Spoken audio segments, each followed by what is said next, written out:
the town that protects its criminals. They say every town has secrets. But what happens when the secret isn't a hidden affair or an unsolved mystery? It's the fact that criminals walk free while their victims are buried in silence. Tonight, we expose a town where justice is for sale, and the law bends only for the powerful. In 2016, 17-year-old Jasmine Carter was walking home from school in the small town of Brookville. She never made it. Her body was found 2 days later near the riverbank. The suspect was identified almost immediately, the son of a well-known local businessman with close ties to the mayor. Despite eyewitnesses and DNA evidence, the case never went to trial. Instead, police said there was insufficient evidence to proceed. To the public, it looked like incompetence. But Jasmine's mother quickly realized this wasn't a mistake. It was a pattern. Brookville wasn't new to scandal. 10 years earlier, in 2006, a local teacher was arrested for abusing students. The case disappeared before it reached the courthouse. A sheriff's deputy caught stealing from the evidence locker was quietly retired. A bar fight that left a man paralyzed was reclassified as a mutual dispute because the aggressor was a mayor's cousin. Each time, citizens whispered.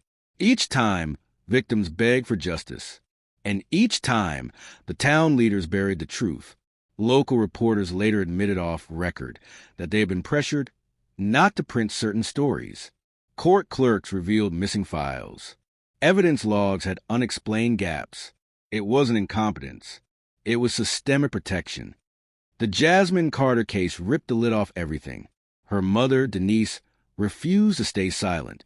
She held vigils, marched in front of the courthouse, and shouted the suspect's name into cameras.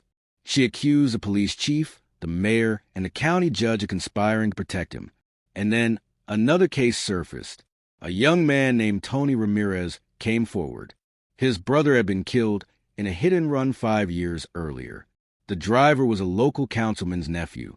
Police knew it, but instead of charging him, they classified the case as unknown driver and closed it. As Denise and Tony's stories merged, something remarkable happened. Ordinary people of Brookville began to speak up. Teachers, shop owners, even retired police officers started sharing stories of cover-ups they had witnessed but had been too afraid to expose. The breaking point wasn't a single crime.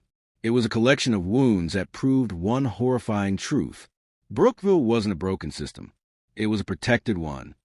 Denise filed federal lawsuits. Activists marched. Hashtags spread online. But to this day, Jasmine's case remains unsolved. The businessman's son moved away.